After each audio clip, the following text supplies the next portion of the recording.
Sore semuanya, mungkin kita bentar lagi udah bisa mulai ya. Jam 4.32. Raymond nanti silakan boleh pimpin.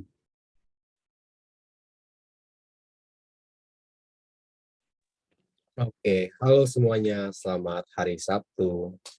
Kita ketemu lagi di Fellowship Remaja Pusat online di Zoom.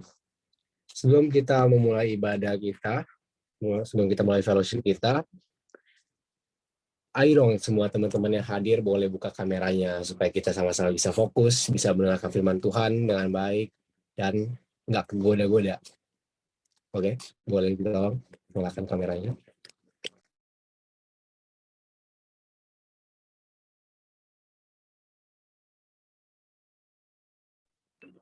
Oke, sebelum kita memulai fellowship, mari kita buka di dalam doa.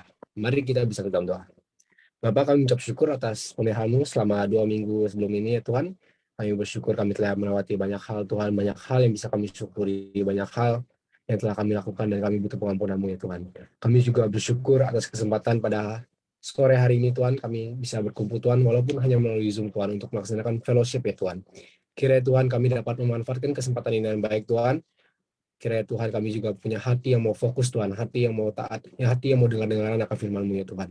Berkati juga hamba-Mu yang akan membawakan firman-Mu pada sore hari ini. Engkau yang pakai ya Tuhan. Dalam nama Tuhan Yesus kami berdoa dan ucap syukur. Amin.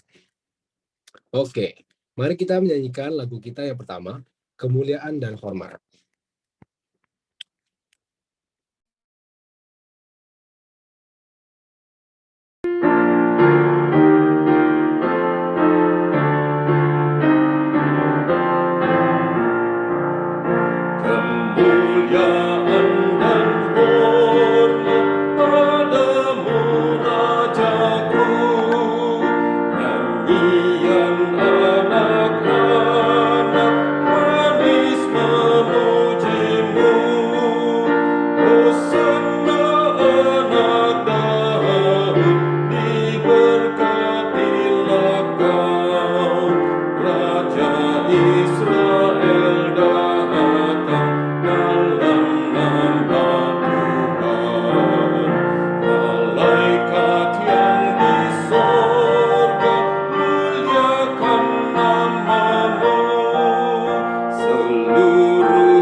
Sekarang kita akan memasuki doa syafaat. Sebelum kita memasuki doa syafaat, mari kita semua tundukkan kepala untuk merenungkan semua dosa-dosa yang telah kita lakukan selama 2 minggu terakhir ini. Kiranya kita meminta pengampunan dari Tuhan dan Tuhan boleh mendengarkan doa-doa kita.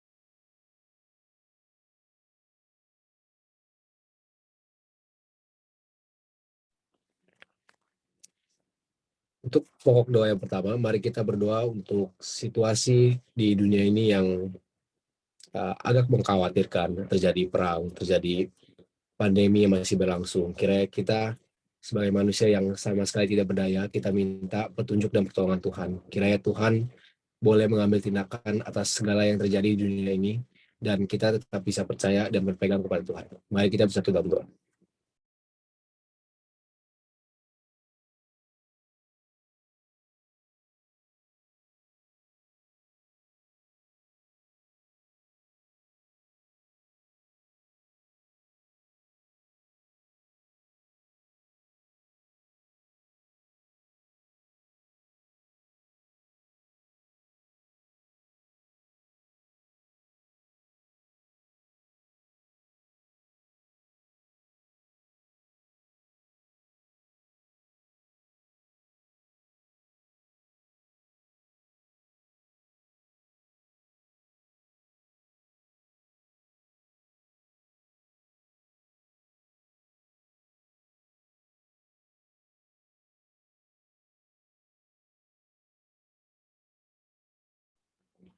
Untuk pokok doa yang kedua, mari kita berdoa untuk fellowship pada yang sedang kita jalani. Kiranya kita semua sebagai jemaat bisa memiliki hati yang mau taat, hati yang mau fokus untuk mendengarkan firman Tuhan.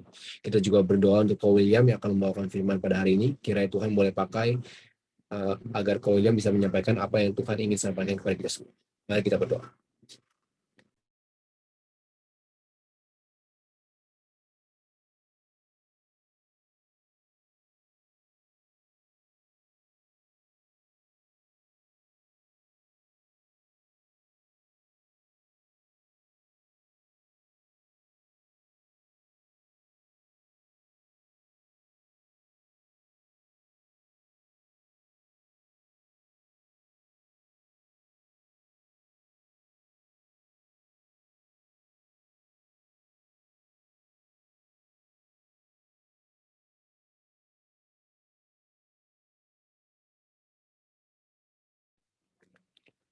Bapak, terima kasih atas kesempatan yang telah Engkau berikan kepada kami untuk menaikkan doa-doa kami ya Tuhan. Kami tahu doa kami jauh dari sempurna ya Tuhan.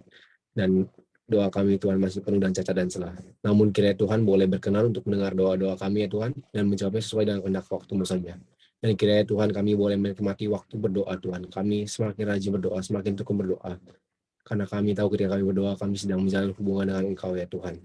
Terima kasih Tuhan atas kesempatan ini. Dalam nama Tuhan Yesus kami berdoa. Amin.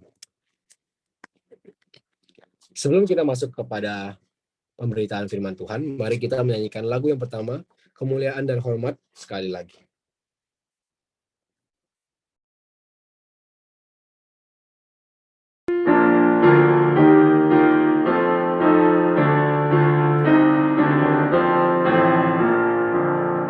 Kemuliaan dan hormat padamu Rajaku, nyanyian anak-anak manis memujimu.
Sekarang kita akan mendengarkan firman yang akan dibawakan oleh Ko William. Oke, thank you Raymond ya. Selamat sore rekan-rekan semuanya, teman-teman. Ya, mungkin sebelum kita mulai, saya boleh minta sekali lagi dengan hormat ya kepada seluruh anak-anak yang ada di sini. Saya tadi sudah mendengar bahwa Raymond sudah meminta tolong kepada kalian ya. Kita mulai fellowship ini dengan membuka kamera. Ya, saudara-saudara sekalian, hari ini kita akan membahas satu buah tema tentang bertemakan disiplin rohani ya, saudara ya. Disiplin rohani ini percuma kita akan ngomong hal-hal seperti terkesan muluk-muluk gitu ya, tetapi disiplin yang paling sederhana kalau di dalam fellowship ini pun saudara nggak bisa tampilkan wajah saudara di dalam fellowship ini untuk apa, saudara ya. Maksudnya ini kan kalian sudah dibicarakan terus berulang kali ya, sudah cukup besar, sudah cukup dewasa. Kalian tampilkan muka kalian itu bukan untuk apa-apa, itu adalah satu bentuk hal yang paling sopan gitu ya, hal yang paling sederhana. Kalian lagi ngomong sama lawan bicara, kalian bisa lihat mukanya gitu. Itu kan sederhana sekali ya. Kalian kalau fellowship datang fisik pun semua orang akan datang lihat mukanya satu sama yang lain. Tapi ini kalian sudah diminta satu kali, nggak ada perubahan. Ini saya minta bahkan yang kedua kali juga kalian nggak ada perubahan. Saya nggak tahu kalian lagi online di sana, kalian lagi ngapain. Kita semua nggak ada yang tahu gitu ya. Ini bukan untuk apa-apa ya, saudara ya. Jangan sampai harus diulang terus berkali-kali gitu ya. Saya udah ngomong hal ini nih sama anak kelompok saya, dan baru kali ini juga saya ngomong kepada kalian semua yang di sini ya. Yang tidak kesulitan ya, saudara ya, anak-anak. Kita hari ini akan bahas tentang satu hal ya, disiplin. Ini paling sederhana ya, disiplin mengikut fellowship gitu ya, saudara. Mari kita semua buka ya kamera. Saya minta sekali lagi, yang tidak ada kesulitan internet, yang tidak ada apapun, ayo kita semua buka kamera ya sebelum kita akan mendengarkan firman Tuhan. Ini bagus untuk kalian sendiri, saudara ya. Tidak fokus kalian tidak melenceng ke kiri ke kanan, kalian bisa sungguh-sungguh. Ini sama saja ketika kalian datang fellowship secara fisik, bukan ya? Ya, saya harap ini bukan mesti diomong lagi setiap minggu, diulang lagi ya. Kalian sudah besar, kalian ikut kelas saja, kalian bisa tahu harus ikut buka kamera. Jangan sampai ikut mau ketemu Tuhan ya. Di dalam fellowship ini harus diulang terus ya. Tidak perlu itu seperti itu ya. Oke, mari kita berdoa ya sebelum kita sungguh-sungguh mendengarkan renungan firman Tuhan. Tuhan, kami bersyukur kalau kami masih diberikan kesempatan sekali lagi boleh datang ke hadirat-Mu, boleh sama-sama merenungkan firman Tuhan. Kiranya Tuhan berkati setiap dari kami, berkati anak-anak remaja-Mu yang ada di manapun mereka berada, meskipun kami terpisah secara tubuh, tapi kami percaya di dalam waktu yang sama, kita boleh sama-sama merenungkan, memuji Tuhan, mengenal Tuhan dengan lebih lagi. Kiranya Tuhan memberkati, bukan hanya yang menyampaikan, tetapi Tuhan memberkati yang mendengarkan dan menerimanya, sehingga firman itu boleh bertumbuh berkali-kali lipat seperti di tanah yang subur. Terima kasih Tuhan, di dalam nama Tuhan Yesus kami berdoa. Amin. Nah, saudara-saudara sekalian, ya sebelumnya mungkin ini temanya berubah ya, saudara, hari ini. Secara khusus temanya ganti, dan harusnya juga Vikaris Ila yang isi, cuman ada sedikit berhalangan, jadi saya yang isi, karena itu kali ini tema bebas. Nah, saya mengajak kita semua merenungkan satu buah tema ya, saudara, yaitu mengenai disiplin rohani. Mari kita sama-sama membuka bagian yang akan kita baca hari ini dari surat Petrus ya. Surat Petrus, 2 Petrus ya, saudara ya, bukan yang pertama. 2 Petrus, saya akan bacakan dari ayatnya yang pertama sampai ayatnya yang ke-8, ya, saudara. Surat 2 Petrus dari ayatnya yang pertama sampai ayat ke-8. Walaupun fokus kita hari ini hanya ayat 5 sampai 8, tapi saya bacakan dari ayat 1 sampai 4-nya ya. Dari Simon Petrus, hamba dan Rasul Yesus Kristus, kepada mereka yang bersama-sama dengan kami memperoleh iman oleh karena keadilan Allah dan Juru Selamat kita Yesus Kristus. Kasih karunia dan damai sejahtera melimpahi kamu oleh pengenalan akan Allah dan akan Yesus Tuhan kita. Karena kuasa ilahinya telah menganugerahkan kepada kita segala sesuatu yang berguna untuk hidup yang saleh oleh pengenalan kita akan Dia yang telah memanggil kita oleh kuasanya yang mulia dan ajaib. Dengan jalan itu, Ia telah menganugerahkan kepada kita janji-janji yang berharga dan yang sangat besar, supaya olehnya kamu boleh mengambil bagian dalam kodrat ilahi dan luput dari hawa nafsu duniawi yang membinasakan dunia.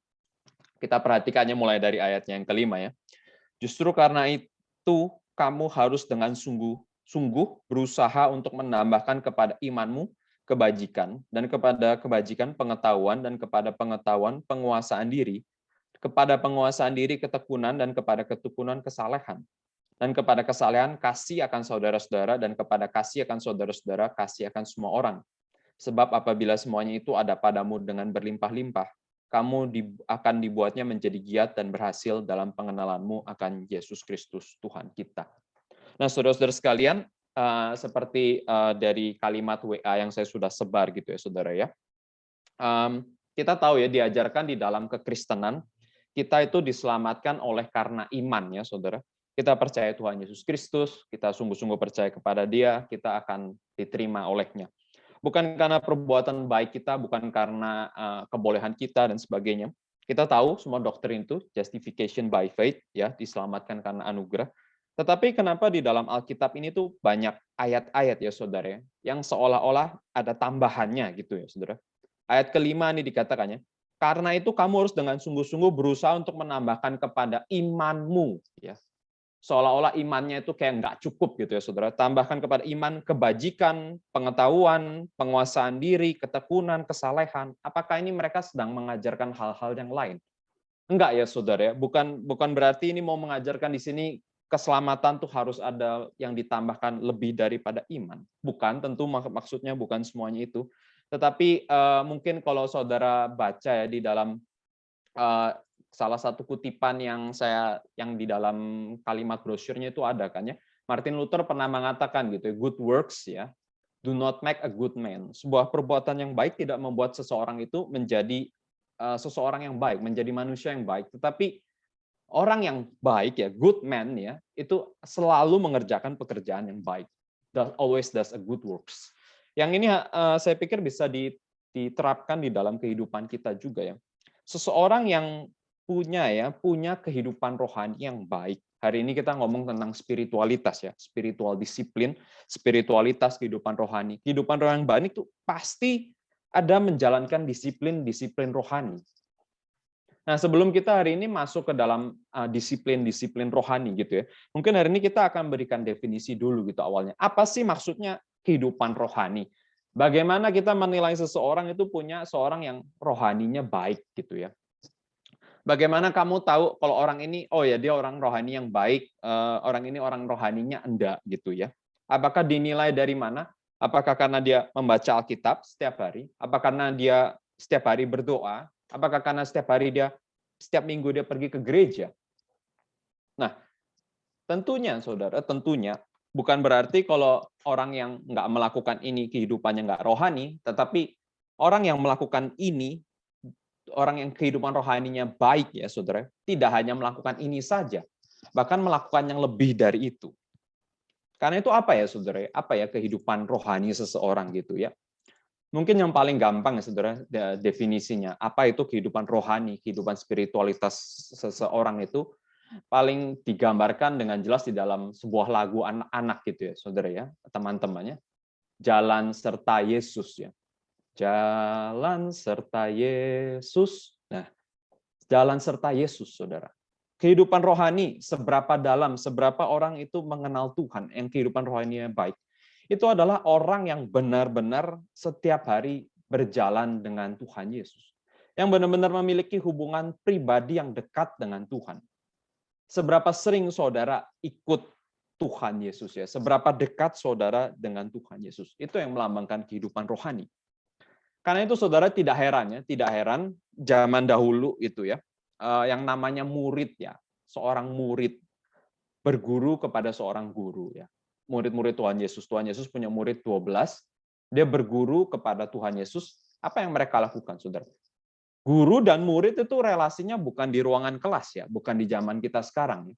Datang ke kelas, kamu datang jam 6.45, jam 7, jam 12 pulang, sudah tidak ketemu gurunya lagi.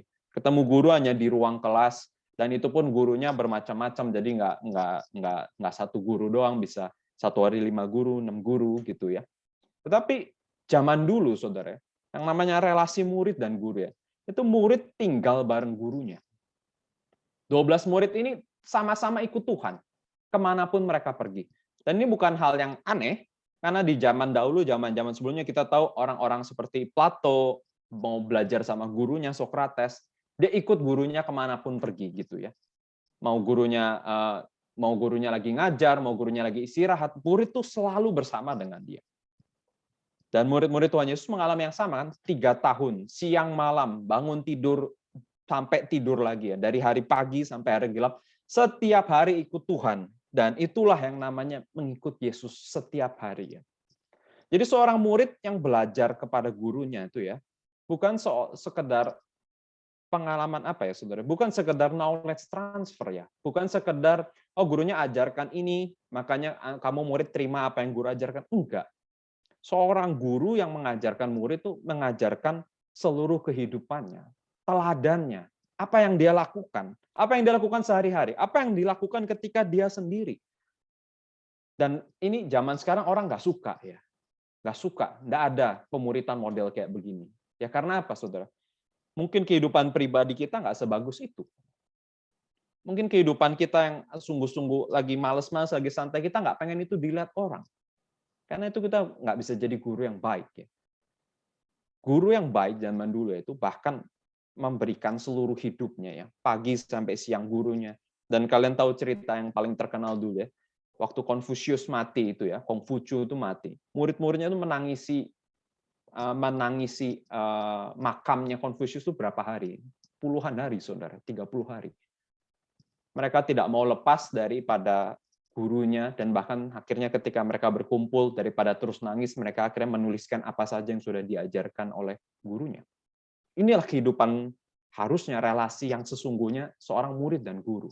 Inilah harusnya juga yang dimiliki oleh kita, walaupun kita sudah tidak bersama-sama dengan Tuhan Yesus secara fisik ya, tetapi setiap hari kita berusaha mau memiliki relasi dengan Tuhan.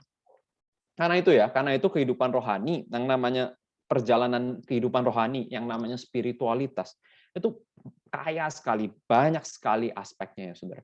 Tentunya di dalam termasuk kita punya pengetahuan tentang intelektual, kita harus tahu doktrin-doktrin, kita harus kenal siapa Tuhan kita. Di dalamnya juga termasuk ada disiplin-disiplin rohani yang nanti kita akan bahas. Bahkan di dalamnya namanya kehidupan rohani kita juga termasuk apa saudara ya, di dalam kekristenan misalnya. Penginjilan, menolong orang yang sedang kelemahan, datang berkunjung, memberikan makanan, memberikan sedekah. Ini semua termasuk aspek di dalam kehidupan rohani. Nah, tetapi sayangnya seringkali kita itu memiliki saudara, pengertian-pengertian yang salah tentang kehidupan rohani ini ya. Ini sebelum kita masuk ke disiplin rohani ya.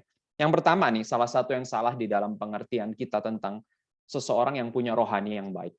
Jadi ada semacam myth ya, atau semacam apa ya saudara, legend ya, atau semacam kata-kata bahwa orang itu pikir, biasanya kita berpikir, kalau orang yang punya pengetahuan yang banyak, kalau orang yang punya doktrinnya dalam, kalau orang yang punya teologinya sangat dalam, semuanya dia tahu, itu artinya sama dengan orang yang rohaninya baik.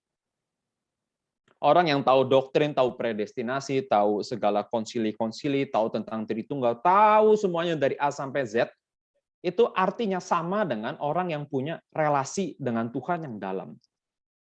Saudara-saudara, maaf ya, ini sebenarnya justru bisa jomplang, nggak tentu.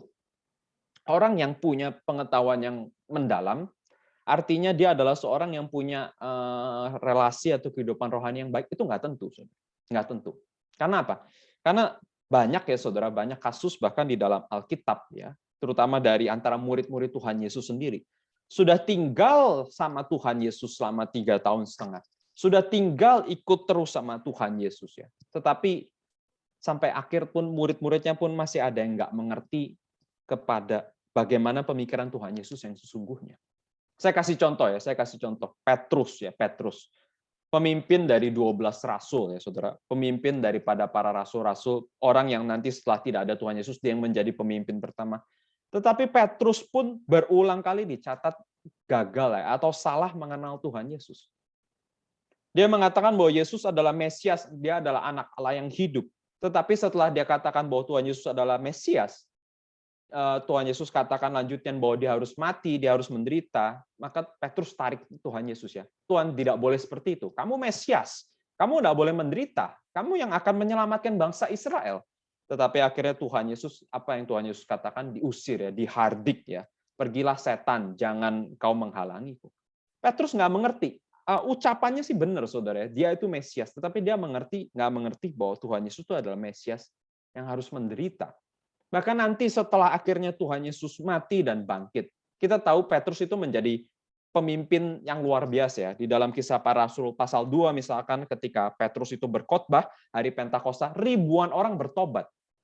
Berarti ini kita anggap oke, sekarang Tuhan Yesus sudah tidak ada, Roh Kudus sudah turun, Petrus sudah jadi pemimpin yang memiliki pengetahuan yang luar biasa akan Tuhan. Berarti ini Petrus sangat mengenal Tuhan. Tetapi ternyata enggak juga. Karena apa? Nanti kalau kita baca lagi di bagian Kisah Para Rasul belakangannya, Kisah Rasul pasal ke-10, kita lihat ya, Petrus lagi-lagi gagal mengerti rencananya Tuhan.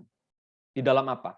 Petrus gagal mengerti bahwa Tuhan ingin memberikan keselamatan bagi bangsa-bangsa kafir, bagi bangsa-bangsa non-Yahudi.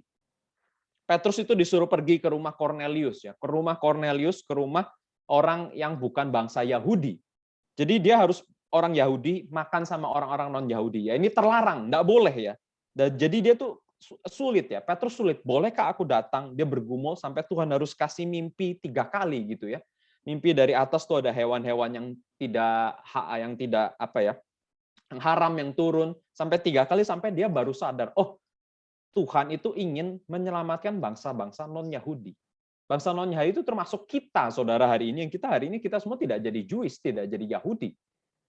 Petrus pun suka gagal mengerti rencana Tuhan. Tetapi ternyata nanti ya, saudara, nantinya ada rasul lain ya, rasul yang baru datang belakangan, rasul yang dulunya penganiaya jemaat, rasul yang dulunya semua orang takut sama dia. Kita tahu siapa ya? Rasul Paulus. Paulus yang datang belakangan, tetapi nanti kita tahu justru Paulus ini yang lebih mengerti rencana Tuhan. Paulus yang tidak mau bahwa orang-orang yang percaya itu harus disunat. Paulus nanti yang mengadakan misi, kita tahu di Kisah Para Rasul, datang kepada negara-negara bangsa-bangsa kafir, bangsa Yunani, bangsa apapun, untuk diinjili, supaya mereka datang menerima Tuhan Yesus sebagai Tuhan dan Juru Selamat. Nah, saudara-saudara, jadi kita mesti lihat ya, nggak tentu orang yang punya pengetahuan yang baik, teologi yang baik, itu dia jadi orang yang memiliki rohani yang baik.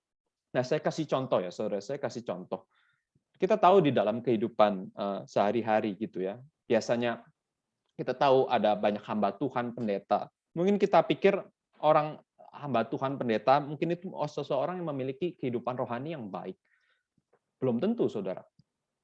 Bahkan mungkin ya, ada seorang nenek-nenek tua ya, nenek-nenek tua yang sudah tidak bisa bergerak lagi. Jadi dia mungkin sudah tua, sudah susah jalan dari tempat tidurnya.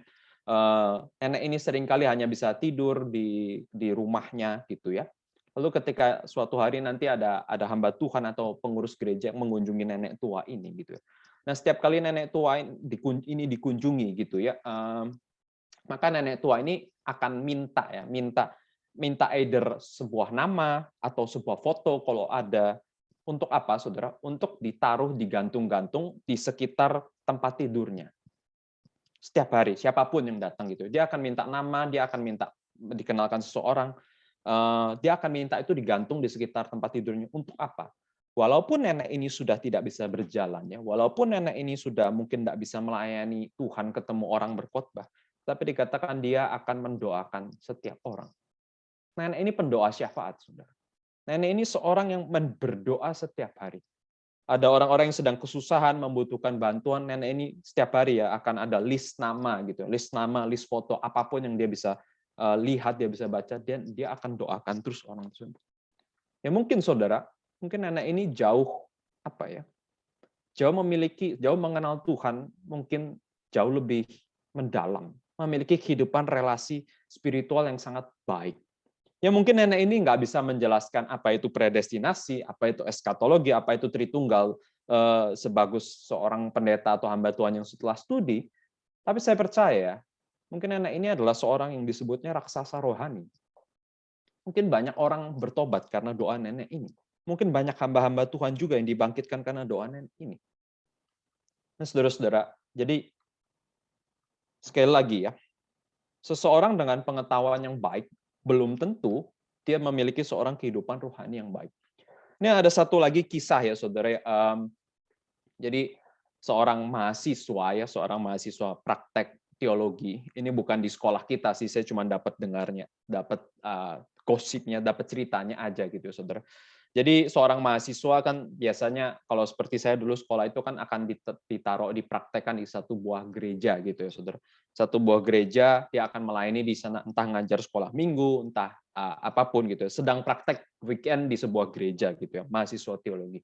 Nah, tetapi suatu hari itu ada semacam, saya lupa bencana apa, semacam mungkin banjir kah atau apa, sehingga akhirnya tuh gereja itu kemasukan air banjir. Seingat saya banjir ya, banjir. Dan ketika banjir masuk kan tentunya jadi hal yang merepotkan ya, jadi harus beres-beres gitu ya, angkat kursi, simpan Alkitab dan segala sesuatunya. Pengurus diaken ini tuh mengajak mahasiswa yang sedang ada di sini gitu ya, sedang praktek gitu ya. Ayo kamu bantu bereskan ini dong, karena kan ini sedang kebanjiran, kita kesusahan dan sebagainya. Tetapi mahasiswa ini jawab apa, saudara ya? Dia jawab katanya, loh, saya kan mahasiswa, saya dipanggil Tuhan untuk berkhotbah. Tugas saya bukan ini. Tugas saya bukan mesti beres-beres. Tugas saya bukan seperti ini. Saya nggak dipanggil untuk mengerjakan tugas ini. Ya please ya, saudara, ini adalah contoh yang sangat negatif gitu ya, saudara ya. Dia pikir kalau sudah dipanggil jadi hamba Tuhan, lalu kita nggak boleh bersih-bersih gereja. Dia pikir kalau ini sudah selesai, namanya lagi bencana, kita nggak tolong orang. Please. Jadi jangan kira orang-orang yang punya seorang mahasiswa teologi, seorang hamba Tuhan yang mungkin tahu banyak doktrin, tapi mungkin nggak terlalu tahu gitu ya, apa yang Tuhan mau. Nggak terlalu tahu apa yang harus dikerjakan. Karena kehidupan rohaninya belum tentu baik. Ya, ini yang pertama ya, saudara. Ini yang pertama, kita membicarakan tentang what is spirituality, dan mungkin pengetahuan salah tentang kehidupan rohani. Nah, saudara-saudara, yang kedua, sekarang kita masuk kepada yang kedua ya, saudara ya. Kehidupan rohani. Seseorang yang memiliki kehidupan rohani yang baik ya, itu selalu membutuhkan spiritual disiplin. Disiplin rohani. Sederhananya ya, saudara, sederhananya. Saya kasih contoh seperti ini ya, saudara. Kalau kita suka seseorang ya, kita suka seorang siapa ya, saudara? Tokoh ya, atlet, bintang film atau apapun gitu ya. Kita kan suka dengan performance-nya mereka. Saya kasih contoh yang sederhana ya. Saya suka basket gitu misalkan. Saya suka olahraga basket dulu. Dan saya suka seorang tokoh idola NBA yang sekarang sudah meninggal ya, Kobe Bryant. Dia sudah meninggal, terkenal. Dan mungkin kita suka ya, saudara, kita suka bagaimana dia bisa perform dengan baik, bagaimana dia mungkin pernah skor 81 poin, salah satu skor yang terbanyak, dan begitu banyak lagi achievement yang lainnya. Tetapi kita tuh nggak tahu apa yang harus dia kerjakan supaya dia bisa mencapai semua itu gitu. Jadi ini ada sebuah cerita terkenal gitu ya, waktu Kobe Bryant ini dipanggil untuk ikut Olimpik gitu ya, mewakili USA gitu ya. Ketika ikut US Olympic ini, dia itu latihan dengan seorang ini ya, saudara. Latihan dengan seorang trainer. Dia kan akan latihan trainer gitu, ada personal trainer. Dia ngajak trainer ini untuk latihan sama-sama. Jam 4.15 pagi, saudara. Jam 4.15 pagi. Mereka latihan sama-sama, latihan shooting, latihan apa, sekitar kira-kira 1,5 jam gitu ya. Lalu setelah 1,5 jam, trainer ini katakan, oke, pagi ini kita latihan sudah cukup. Oke, sekarang kita akan pulang dulu karena nanti latihan bersama tim itu jam 11 pagi gitu ya. Jadi dia jam 4.15 sudah latihan 1,5 jam, jadi mungkin hampir jam 6-an. Oke, thank you coach untuk kamu punya arahan dan sebagainya. Coach ini pulang gitu ya.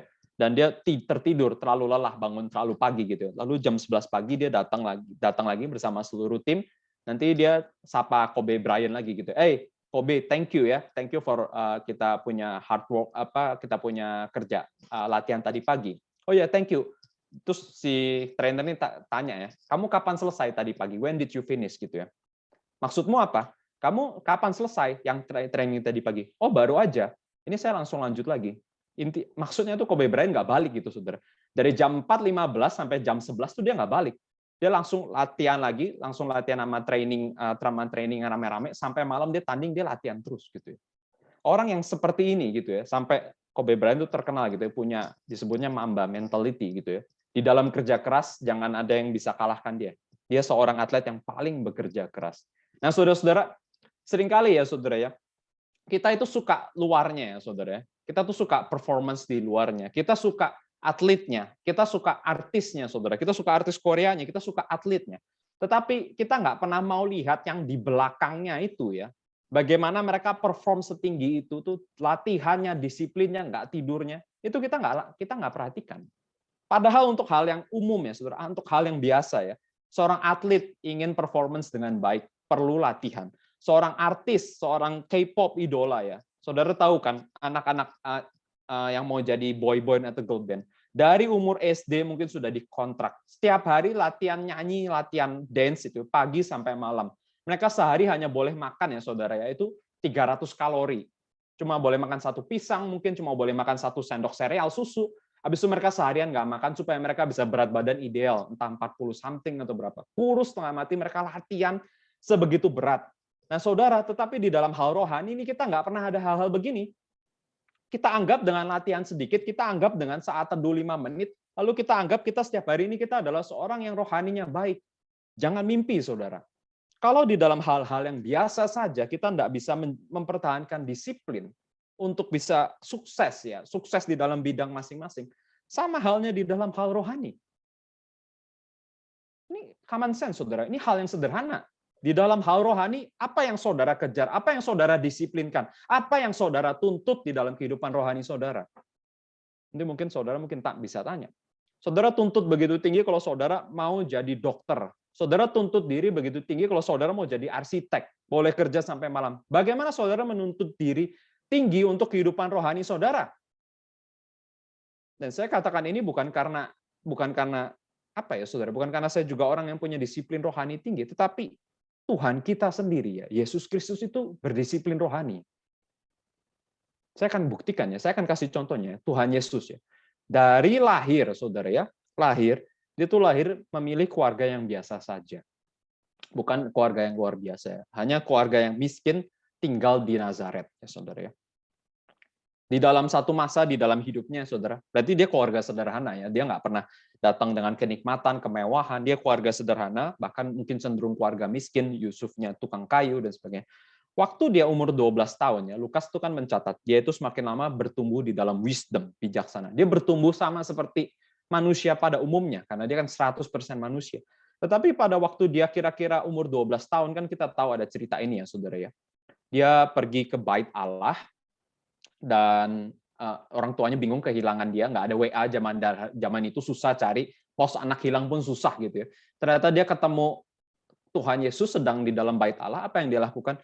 Dia sedang berbincang-bincang dengan itu, saudara, guru, mungkin Farisi, mungkin ahli Taurat, sedang berbincang-bincang, tanya jawab dengan mereka. Guru-guru ini pun sudah amazed gitu ya. Guru-guru yang mungkin usianya berapa? 30, 40, 50 tahun, 60 tahun. Tetapi ngobrol sama anak umur 12 tahun ini sudah amazed nih. Dari mana ini anak pinter sekali gitu ya. Tapi kita lihat ya, sudah dengan kepintaran seperti itu, saudara. Apa yang Tuhan Yesus lakukan? Pulang ke rumah. Pulang lagi ke rumahnya yang miskin, jadi lagi anak yang baik. Dia nggak langsung menuntut diri, oke, saya sekarang sudah bisa, saya sudah pintar, umur 12 cukup, saya akan langsung melayani sekarang. Enggak, saudara.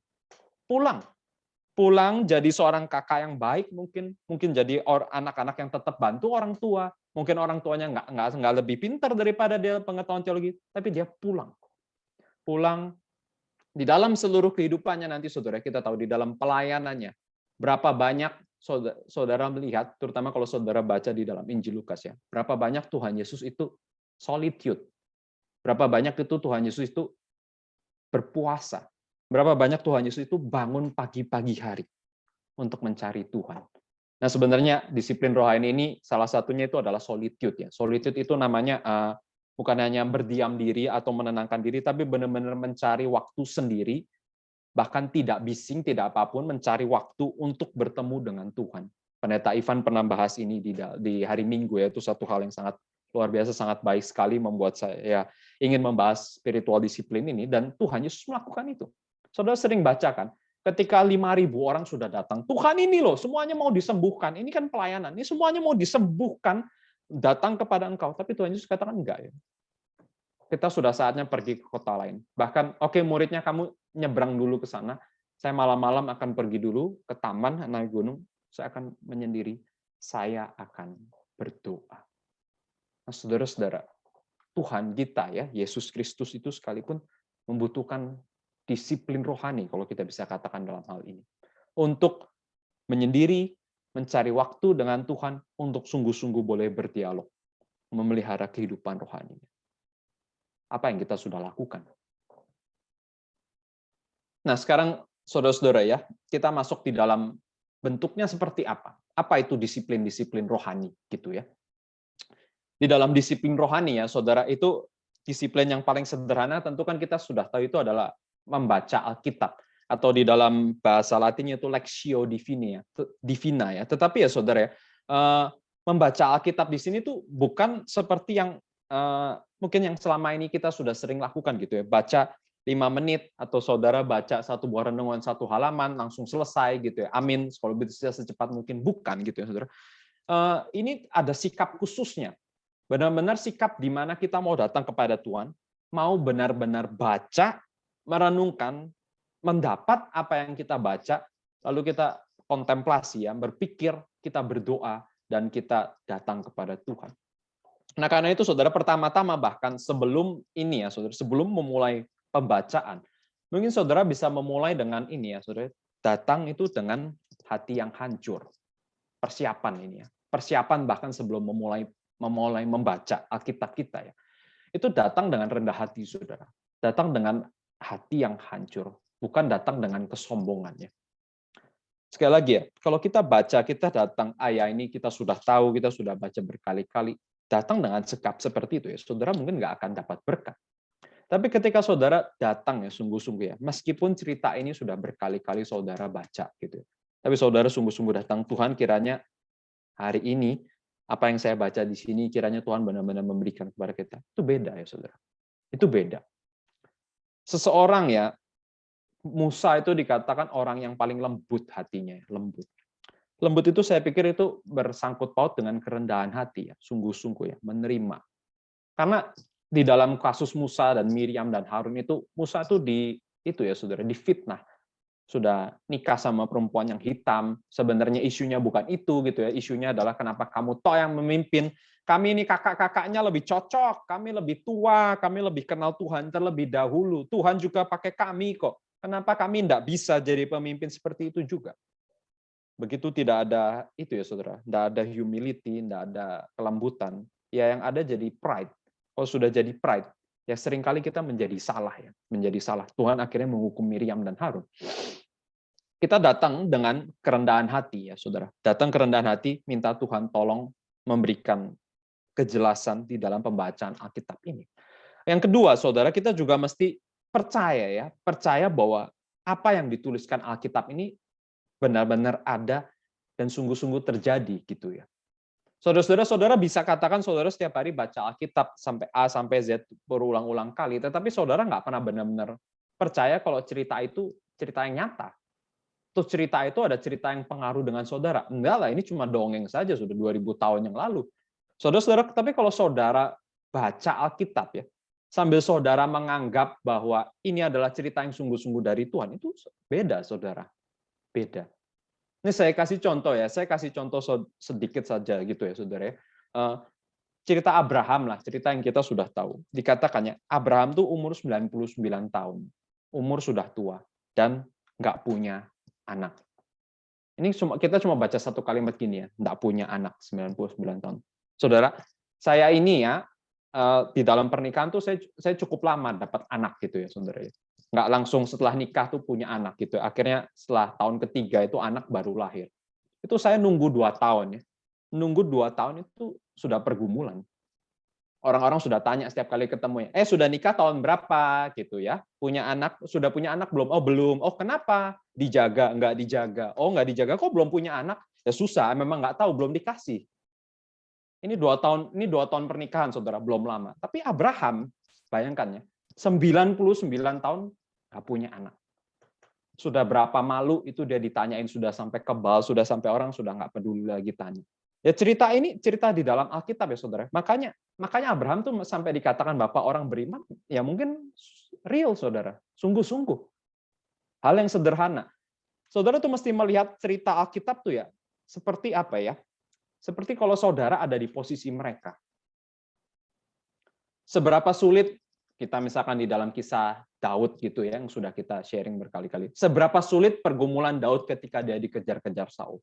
Mau dibunuh berkali-kali. Ini bukan cuma cerita klise, cerita novel pembunuhan yang kita baca, oh seru-seru. Enggak, saudara. Ini kehidupan orang dicatat asli di dalam Alkitab.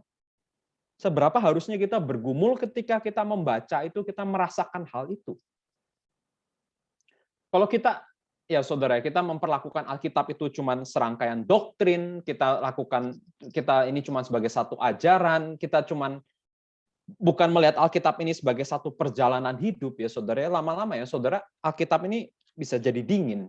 Ceritanya cerita-cerita aja, atau kalau bisa perlu ya perjanjian lama nggak perlu lah ya, yang penting yang perjanjian baru, yang Paulus aja itu doktrinnya bagus banyak. Tetapi kebanyakan Alkitab ini dikasih narasi cerita, itu supaya buat apa? Supaya buat kita mengerti, menggumulkan, bahkan membayangkan kalau kita di posisinya mereka, untuk kita bisa sadari, untuk kita bisa sungguhi. Ya ini yang dimaksudkan dengan membaca Alkitab sesungguh-sungguhnya di dalam perenungan akan firman. Bukan sambil lalu, saudara ya. Bukan sambil lewat gitu ya. Bukan sambil cuman, oke, nice to know, oke, saya tahu anaknya Daud namanya Salomo dan sebagainya. Bukan. Tetapi kita baca, merenungkan dengan perlahan, dan anggap ketika kita baca ini, kita sendiri yang mengalami. Saudara, makanya bisa bayangkan ya, saya nggak pernah lupa itu pengalaman Nabi Yeremia ketika merenungkan itu sendiri mungkin saudara. Sudah jadi hamba Tuhan dipanggil untuk menyampaikan kebenaran. Sebangsanya benci. Sebangsanya benci. Sudah merasa dipanggil Tuhan, sudah sungguh-sungguh ikut Tuhan. Tuhan sudah katakan kepada dia, oke, kamu harus sampaikan ini. Tapi beritanya nggak enak.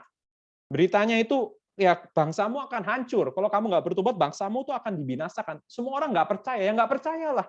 Istilahnya tuh kalau apa ya saudara, kita ini lagi diserang Belanda Indonesia ya. Sudahlah Indonesia nyerah saja, jangan lawan Belanda, kita pasti hancur. Ya pasti orang benci sama dia lah.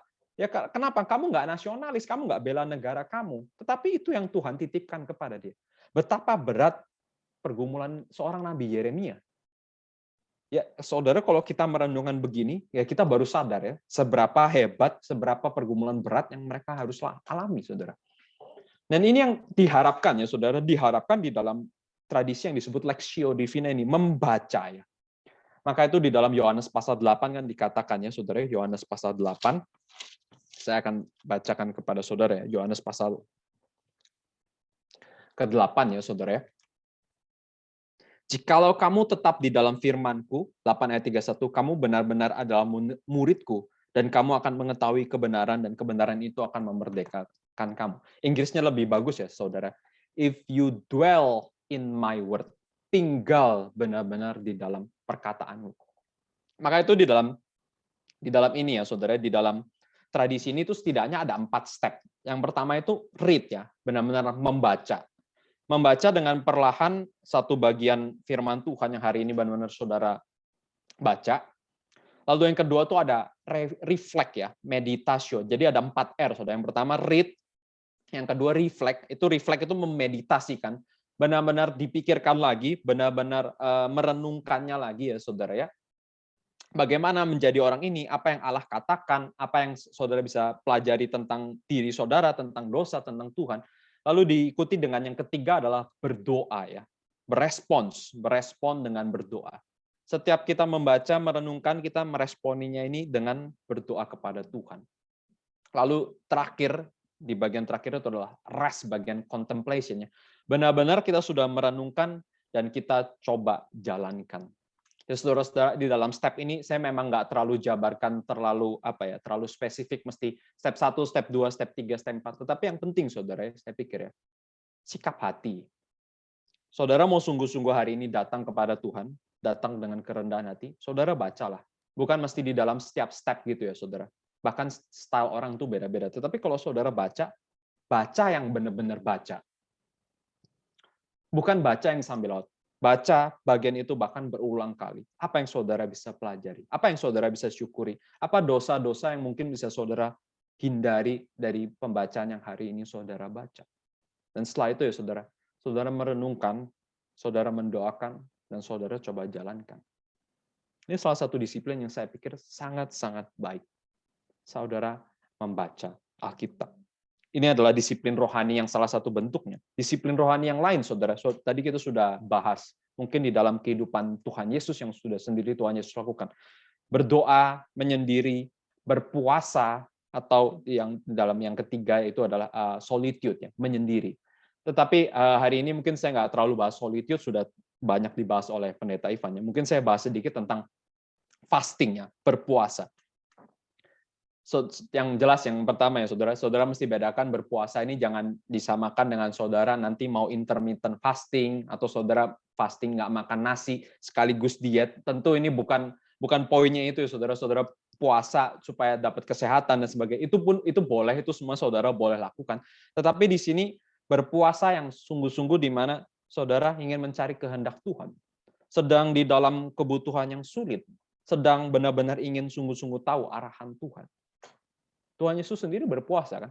Tuhan Yesus sendiri berpuasa 40 hari, 40 malam sebelum dia akhirnya benar-benar berjalan di dalam public ministry. Awalnya dimulai dengan puasa. Kenapa dengan puasa ya, saudara ya? Ketika kita itu ya berhenti dari makan dan minum gitu ya, saudara. Itu kan berarti kita dihentikan dari ini ya, saudara. Akses yang biasa sehari-hari itu kita bisa dapatkan, kebutuhan dasar kita. Dan setelah kita berhentikan semua itu ya saudara, minimal ya, kita tuh akan jadi sadar bahwa kita ini orang yang rendah ya, rendah hati. Kita butuhkan makanan, kita butuhkan minuman. Tetapi saudara, di dalam hal kelaparan seperti ini, kita coba memfokuskan pikiran gitu ya saudara. Memfokuskan pikiran bahwa Tuhanlah pusakaku kan. Tuhanlah yang mencukupkanku.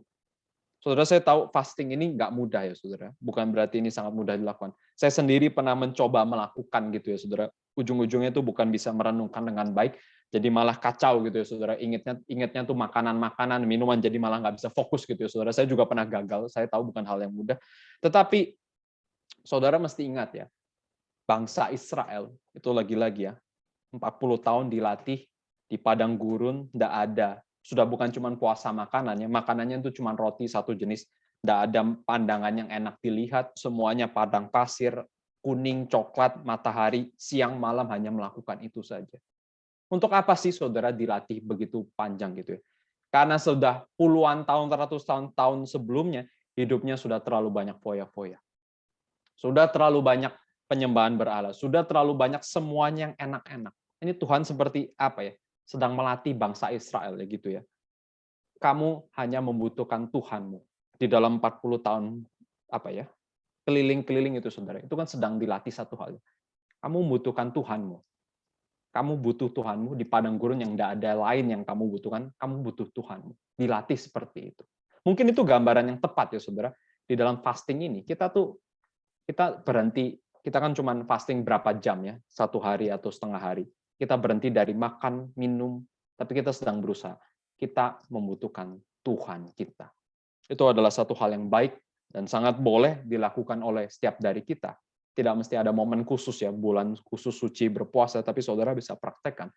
Membaca Alkitab, berpuasa, berdoa solitude, itu satu hal yang sangat sulit ya. Solitude di sini benar-benar coba saudara lepas dari segala sesuatu gitu. Tidak ada handphone, tidak ada apa, saudara tutup kamar, pintu kunci, dan hanya ada Alkitab, doa, dan berbicaralah kepada Tuhan. Itu adalah latihan-latihan kita. Bagaimana kita itu bisa disegarkan kembali. Bagaimana seolah kita benar-benar memiliki relasi yang hidup dengan Tuhan.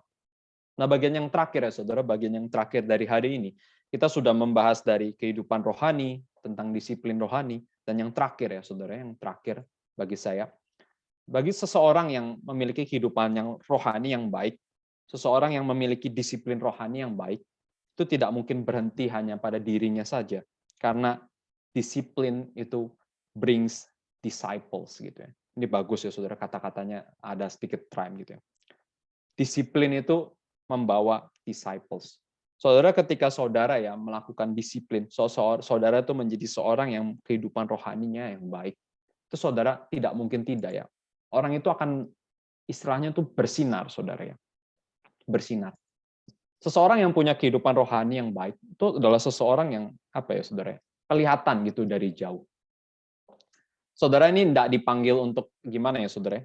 Jadi orang Kristen itu kan bukan dipanggil supaya jadi saudara part-time atau full-time ya. Ada sih part-time, full-time itu kalau yang jadi hamba Tuhan atau enggak. Tetapi kita semua sama-sama adalah murid Kristus setiap hari, saudara. Bukan cuma hari Minggu, bukan cuma hari Sabat. Kita dipanggil Tuhan di dalam posisi kita, di dalam waktu dan tempat, di dalam keluarga kita yang sekarang, di dalam tetangga kita, di dalam talenta kita, di dalam kesempatan kita. Tuhan panggil kita untuk menjadi muridnya. Nah, karena itu ya, saudara, karena itu ya, tidak heran seharusnya menjadi seseorang Kristen, menjadi murid Kristus, itu adalah seorang yang harusnya melakukan yang paling baik ya, do the best. Ini kan salah satu yang menjadi apa ya, saudara, di dalam tradisi reform gitu ya, ora et labora atau bekerja di hadapan Tuhan gitu ya, saudara. Itu kan yang harusnya kita lakukan. Ya, karena apa? Karena kita mengikut Kristus setiap hari. Kalau saudara mengikut Kristus setiap hari, kalau saudara bekerja demi Kristus, kalau saudara belajar demi Kristus, apakah saudara akan melakukannya setengah hati, santai-santai gitu ya? Kan enggak mungkin kan. Ini kan semua berkaitannya. Saudara setiap hari kehidupan rohaninya baik. Setiap hari berarti berjalan bersama dengan Tuhan. Ketika saudara berjalan bersama-sama dengan Tuhan, apakah saudara bisa melakukan segala sesuatunya itu dengan santai-santai, setengah hati, sambil main-main? Nggak mungkin, kan? Nggak mungkin. Ketika saudara mengikut Kristus dengan sungguh-sungguh, setiap hari itu saudara harus memberikan yang the best, yang maksimal. Atau bahkan kalau bisa, kalau Yesus sendiri ada di dalam posisi ini, apa keputusan yang terbaik? Nah, ketika saudara-saudara ya mengerjakan segala sesuatu dengan sungguh-sungguh, lalu saudara menjadi murid Kristus yang tiada di hadapan Tuhan. Saudara menjadi orang yang disiplin, saudara menjadi orang yang rajin, saudara menjadi orang yang sungguh-sungguh, itu tidak mungkin tidak ya. Itu pasti orang yang kehidupannya bersinar gitu ya. Secara sederhana ya, saudara, dulu sebelum saya menjadi orang Kristen ya, sebelum saya menjadi orang Kristen yang sungguh-sungguh memutuskan jadi hamba Tuhan gitu ya. Saya tuh kagum dengan seseorang di tempat kerja saya dulu ya. Dulu saya kerja di sebuah perusahaan asing gitu ya. Saya kerja waktu itu juga jadi Kristen ya, Kristen saja gitu ya. Minggu ke gereja, pulang, tapi nggak terlalu pikirin. Yang lebih saya pikirkan karir, saya bisa dapat uang banyak dan sebagainya. Tapi entah kenapa di dalam satu kantor itu ada satu orang bos saya tuh yang bahkan bukan di dalam majornya saya gitu kan, ada tiga part gede gitu ya, saudara. Tetapi orang ini tuh bukan bukan direkturnya di divisi saya, di divisi lain, tetapi orang ini tuh begitu bersinar gitu ya. Dia hanya seorang biasa gitu, seorang jabatannya lumayan tinggi, umurnya sudah cukup tua, 50-an, seorang direktur gitu. Tetapi dia adalah orang yang tidak malu-malu menyatakan diri dia sebagai orang Kristen gitu ya. Bos saya ini ya, cuman seorang biasa, pekerja karyawan kantor, tetapi semua orang di dalam kantor tuh tahu kalau dia itu adalah seorang Kristen yang sangat baik. Dia suka berikan seminar-seminar tentang Kristen. By the way, ini kantor saya bukan kantor orang Kristen gitu ya. Itu semua orang tuh orang Islam, orang Indonesia, orang biasa aja. Ini kantor biasa gitu ya. Semuanya campur gitu ya di situ ya. Tetapi kok bisa ada satu orang bos ini nih, dia bisa jadi orang yang sangat bersinar di dalam bidangnya dia. Dia orang yang sangat baik, terhadap bawahannya pun orang yang baik, orang yang sangat rajin, kerja dari pagi sampai malam. Semua orang tuh sudah tahu gitu. Buat saya yang waktu itu karyawan masih kontrakan pun tahu kalau orang ini orang yang luar biasa. Itu saya kagum. Saya kagum dengan orang-orang yang seperti itu. Dan saya percaya dia adalah orang yang memiliki kehidupan rohani yang baik. Dan ternyata setelah akhirnya saya masuk ke sini ya, saya masuk di dalam GRI, saya tanya salah seorang penatua kita, atau orang penatua kita juga kenal bos saya yang dulu itu. Dia bilang dia memang orang yang sangat baik, sangat cinta Tuhan, sangat pelayanan, dan berkarya di dalam dia punya panggilan Tuhan, di dalam pekerjaan dia. Seseorang yang sungguh-sungguh ikut Tuhan ya, memiliki kehidupan rohani yang baik. Nggak mungkin nggak bersinar, saudara. Nggak mungkin nggak menjadi orang yang apa ya, orang-orang tuh mau datang dekat sama dia. Karena ada something yang beda gitu ya. Ada sesuatu yang beda. Dia orang yang dekat dengan Tuhan. Ya seperti misalkan kita semua di sini kita tahu ada Pak Tong adalah orang yang sungguh-sungguh mengikut Tuhan. Ada something yang beda. Orang yang sungguh-sungguh ikut Tuhan, ya, mau tidak mau ya, itu dia pasti memancarkan sinar. Kita dipanggil untuk bersinar. Tetapi kalau saudara sampai hari ini mungkin belum ya, atau belum mencapai tahap itu, ya mungkin kita kurang mengusahakan diri. Mungkin kita kurang berdisiplin. Karena orang yang ikut Tuhan tidak mungkin berhenti pada dirinya sendiri. Ya kita tahulah, kita dipanggil untuk apa? Untuk menginjili, untuk memberitakan kabar baik ini kepada orang-orang di luar sana, untuk menjadi berkat bagi orang-orang yang tidak punya, orang miskin. Kita melakukan semua itu. Kalau kita melakukan semua itu tidak mungkin ya. Nggak mungkin orang-orang di sekitar kita nggak sadar. Nggak mungkin nggak ada orang-orang yang mau sungguh-sungguh mau tanya gitu ya. Kamu kok bisa rajin seperti ini? Kamu bisa jujur, kamu punya etos kerja yang baik. Kamu tahu, kamu dari mana gitu ya. Dari mana kamu bisa melakukan semua ini? Sederhana kan kita jawabnya. Oh saya murid Tuhan. Kristus sudah menebus saya. Nggak mungkin saya hidup sembarangan lagi. Nggak mungkin saya hidup sia-sia. Saudara habis itu sudah mulai penginjilan di situ kan. Saya harap ya, saudara ya, dimulai dari hal-hal yang sederhana, mungkin disiplin-disiplin rohani yang kita bisa lakukan, tapi kita semua bisa menjadi murid Kristus yang sungguh-sungguh. Mari kita berdoa. Tuhan, kami bersyukur sekali lagi untuk anugerah Tuhan di dalam pembahasan firman pada hari ini. Kiranya Tuhan boleh memberkati setiap dari kami, dan anak-anak remaja di tempat ini boleh sungguh-sungguh menjadi anak-anak yang takut akan Tuhan, yang mengejar, memberikan effort, memberikan usaha yang lebih maksimal lagi untuk kehidupan rohaninya. Kami tahu, kami sadar Tuhan, bahkan orang-orang di dunia ini mengejar harta yang fana, mengejar sesuatu yang bisa rusak. Mereka merelakan kehidupannya sampai sedemikian rupa. Bukankah terlebih lagi harusnya kita sebagai anak-anak Tuhan mengejar hal-hal yang mulia, hal-hal yang tidak akan hancur, boleh memaksimalkan seluruh kehidupan dan potensi yang kita miliki. Kiranya Tuhan sekali lagi memberkati kami, menjadi anak-anak yang takut akan Tuhan, menjadi murid Tuhan yang sungguh-sungguh mau mengejar apa yang Tuhan ingin kita kerjakan dalam dunia ini. Terima kasih Tuhan, dalam nama Yesus kami berdoa. Amin. Saya serahkan kembali kepada Raymond ya. Bersyukur buat firman Tuhan yang telah disampaikan oleh Ko William. Kiranya kita semua juga boleh mulai memikirkan bagaimana disiplin rohani kita. Sekarang kita akan memberikan persembahan sambil menyanyikan lagu kita yang kedua. Boleh tolong di-share screen.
Mari kita bersatu dalam doa.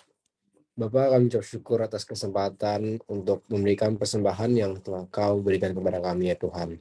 Kiranya Tuhan dalam memberikan persembahan juga menjadi salah satu dari disiplin rohani kami ya Tuhan. Tidak peduli Tuhan seberapa banyak uang yang kami berikan Tuhan, tapi kami Tuhan mau memberikan kembali Tuhan atas semua anugerah dan kelimpahan yang telah Engkau berikan kepada kami. Kiranya Tuhan, kami memang masih remaja Tuhan dan uang kami tidak banyak ya Tuhan. Kiranya kami bisa mempersembahkan seluruh hidup kami Tuhan untuk dipakai Tuhan demi memuliakan nama-Mu. Terima kasih Tuhan, dalam nama Tuhan Yesus kami berdoa. Amin. Sebelum kita masuk ke kelompok kecil, apakah ada pengumuman dari Ko Ivan atau Ko William mungkin? Ya, sore semuanya. Jadi pengumumannya adalah nanti tanggal 16, berarti kan 2 minggu lagi ya, kita harusnya ada fellowship ini. Nah, khusus tanggal 16 kita tidak ada fellowship ini karena tanggal 16 itu ada konser yang terkait dengan Paskah. Jadi kalau kalian ingat, nanti tanggal 15 itu ada perayaan Jumat Agung, ada perjamuan kudus. Jadi saudara yang sekarang belum datang kebaktian fisik, kalau bisa usahakan hari Jumat Agung datang, ya, karena hari Jumat Agung itu salah satu hari paling penting dalam sejarah kekristenan, ya, dalam sejarah manusia bahkan. Dan juga hari Minggunya tanggal 17 itu ada kebaktian gabungan, kebaktian Paskah.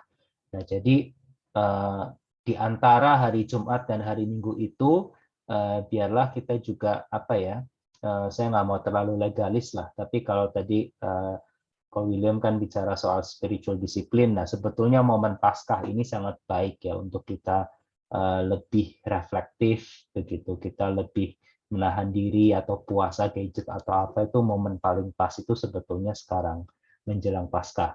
Nah, Jumat Agung 15 hari libur, tapi kalau bisa ya kalau kalian ada acara keluarga atau apa ya jangan acara yang hura-hura gimana lah ya, sesuai dengan nuansa Jumat Agung lah kalau bisa gitu.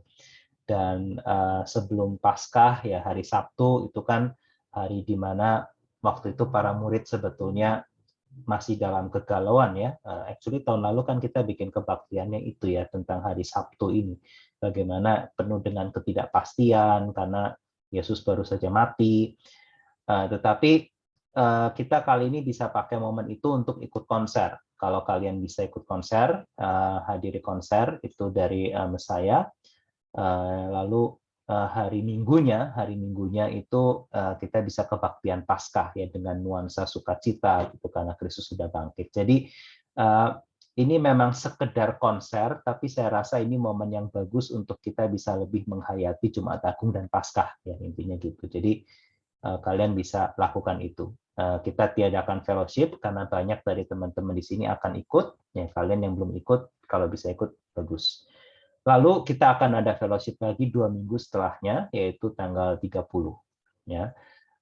Tetapi nanti demikian juga dengan kebaktian fisik, minggu depan tanggal 9, besok tanggal 3 kita ada kebaktian fisik, tanggal 10 ada kebaktian fisik, hari Minggu, tapi tanggal 17 kita gabung ke kebaktian umum. Ya, lalu tanggal 24 kita baru ada PA fisik lagi di hari Minggu. Itu pengumuman tentang acara remaja. Yang kedua adalah kalau di antara kalian ada yang tertarik untuk ikut bagian dalam pelayanan remaja, khususnya yang nanti di PA fisik itu kita perlu orang yang bisa mengatur AUVI. Nah, kita mau adakan pelatihan. Ya, jadi buat teman-teman yang ingin, yang suka otak-atik misalnya, bisa tuh ambil bagian dalam pelayanan AUVI, ya suka otak-atik hal teknis. Itu daftar ke siapa ya? Bisa daftar ke Kaila mungkin atau ke pemimpin kelompoknya masing-masing. Ya nanti bisa ditanya aja di kelompok masing-masing. Siapa yang mau jadi tim AUVI di hari Minggu. Ya. Mungkin itu pengumuman dari saya. Ada tambahan nggak ya, Kak William? Kayaknya cukup, kok. Oke ya, oke. Sip. Oke, kalau nggak ada lagi, kita bisa saya kembalikan ke Raymond. Ada apa saya? Oke, terakhir sebelum kita masuk ke dalam kelompok kecil, boleh minta doa hormat ke William untuk menutup kita dalam doa.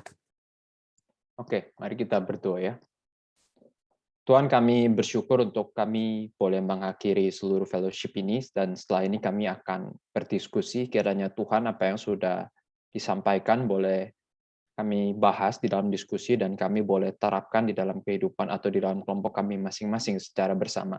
Kiranya Tuhan, setiap disiplin yang kami jalankan boleh menjadi satu bentuk di mana kami ingin mengenal Engkau lebih lagi, kami ingin bertumbuh lagi di dalam pengenalan akan Engkau, dan kami boleh menjadi anak-anak remaja yang semakin memuliakan nama Tuhan di dalam dunia ini.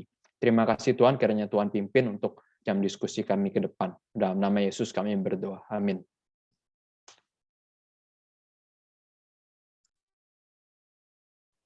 Oke, kita bisa bagi kelompok. Silakan masuk dalam kelompok diskusi.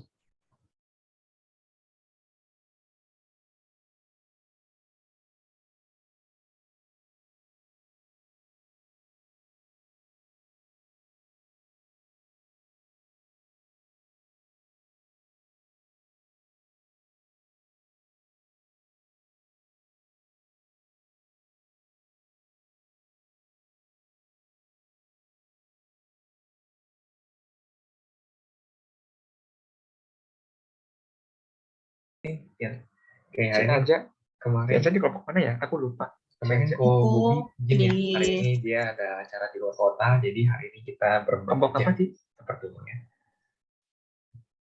Tadi ada Kendrick ya. Halo, si aja. Teman-teman ada mau ke WC dulu nggak?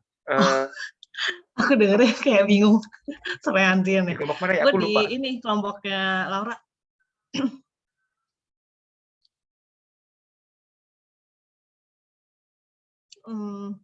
Elizabeth mungkin kalau lu nyari nama kelompoknya. Enggak ya?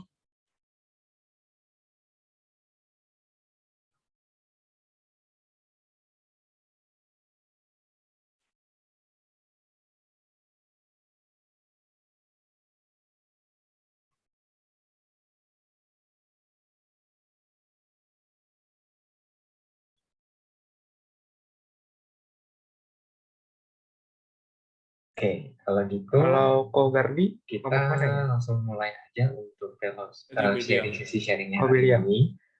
Jadi tadi kita sudah mendengar firman Tuhan yang bagus ya, mengingatkan kembali dari tentang kedisiplinan rohani kita. Citeresia, kelompok rohani kita. Dan mungkin Kak Ila, aku kasih satu